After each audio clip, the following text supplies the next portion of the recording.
جس وقت Hulagu Khan نے بغداد کا محاصرہ کیا ہوا تھا تو اس وقت جو بغداد کے بڑے بڑے چوک اور چوراہے ہیں وہاں پر علماء کرام میں جو بحثیں ہو رہی تھیں ان کا موضوع یہ تھا کہ کوا حلال ہے یا حرام، اور جو مسواک ہوتی ہے اس کا سائز شریعت میں کیا ہونا چاہیے، یعنی کہ مسواک کے شرعی سائز پر علماء کرام بحث کر رہے تھے۔ اور پھر جو بغداد کے ساتھ ہوا ہلاکو خان کے ہاتھوں، وہ آپ کو پتہ ہے وہاں پہ کھوپڑیوں کے مینار بنا دیے گئے تھے۔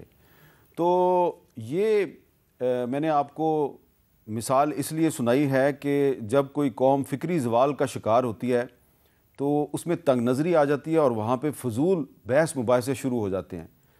تو پچھلے دنوں ہمارے پاکستان کے ایک سینئر سیاستدان ہیں جناب احسن اقبال صاحب، انہوں نے ایک ٹویٹ کیا اور اس ٹویٹ میں انہوں نے ہلاکو خان اور بغداد کے جو علماء کے جو مناظرے ہیں ان کا ذکر کیا اس میں، اور اس میں وہ کہتے ہیں کہ بس ہمیں بحیثیت معاشرہ جاگنا ہوگا وگرنہ ہمارا انجام بھی تباہی ہوگا۔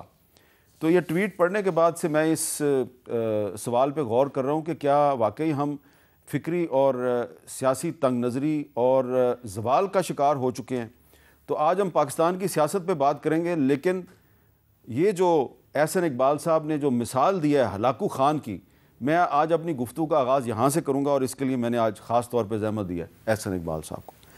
احسن اقبال صاحب، یہ جو آپ نے ہلاکو خان کی مثال دی اور اپنے اس ٹویٹ کے آخر میں آپ کہہ رہے ہیں کہ ہمیں جاگنا ہوگا ورنہ ہمارا انجام تباہی ہوگا، آپ سمجھتے ہیں کہ واقعی آج پاکستان میں فکری تنگ نظری اس مقام پہ پہنچ چکی ہے جہاں پہ کئی سو سال پہلے ہلاکو خان کے دور میں بغداد کے جو علماء اور اہل فکر و نظر ہیں اس مقام پہ پہنچے ہوئے تھے؟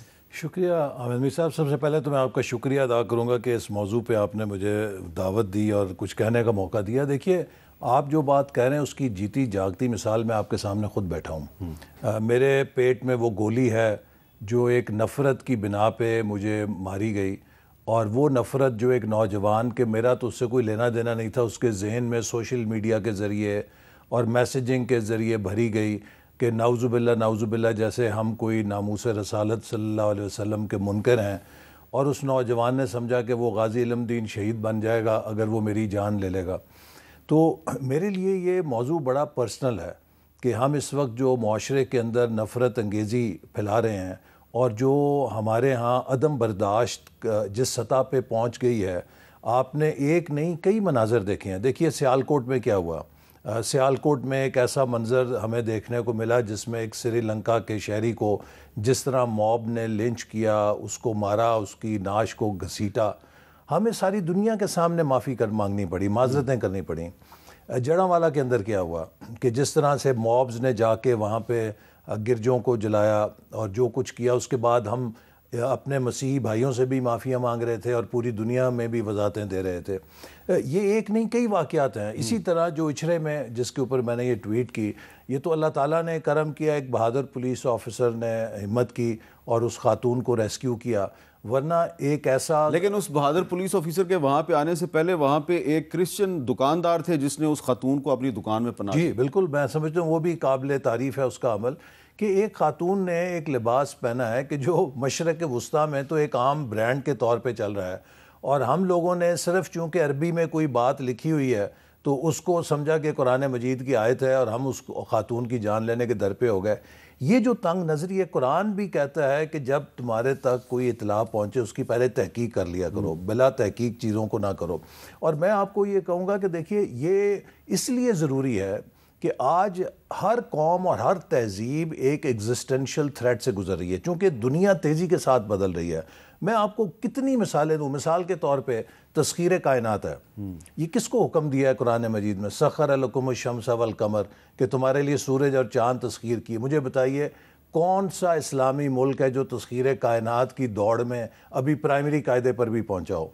آج اگر کائنات کی حدود جو ہیں اس کا پتہ لگانے کے لیے گئے ہوئے ہیں ٹیلیسکوپس فضا میں، تو وہ کہاں سے گئے ہیں؟ یورپ سے گئے ہیں اور امریکہ سے گئے ہوئے ہیں۔ چاند کے اوپر کس نے تسخیر کیا؟ چاند کو امریکہ نے کیا، روس نے کیا، چین نے کیا، ہندوستان نے کیا۔ یہ کوئی مسلمان ملک ہے؟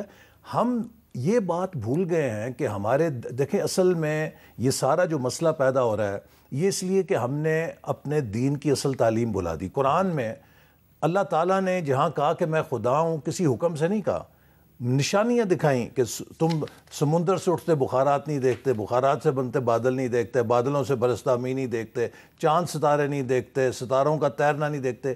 ان میں نشانیاں ہیں بصارت والوں کے لیے اور عقل والوں کے لیے۔ ٹھیک ہے، ہم نے بصارت پہ شٹر ڈال دیا، عقل پہ تالا لگا لیا، اب ہمیں جو چیز اپنے منشی اور مرضی کے خلاف نظر آئے تو اس پہ پہ جاؤ پہ جاؤ پہ جاؤ۔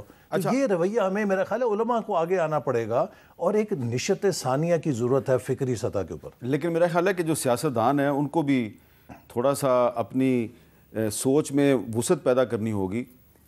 معذرت کے ساتھ دیکھیں نا، جس طرح کے ہمارے جو تحریک انصاف کے دوست ہیں ان کی سوئی پھنسی ہوئی ہے 9 مئی پہ، ابھی وہ ایک طرف 8 فروری میں الیکشن میں دھاندلی پہ شور مچا رہے ہیں، ساتھ میں کہہ رہے ہیں 9 مئی کا انکوائری کمیشن بنایا جائے، اور آپ نے ایک اور ٹویٹ میں کہا I support demand of formation of judicial commission on inquiry of 9 May، however the same commission should also be inquire into the following dharna of 2014۔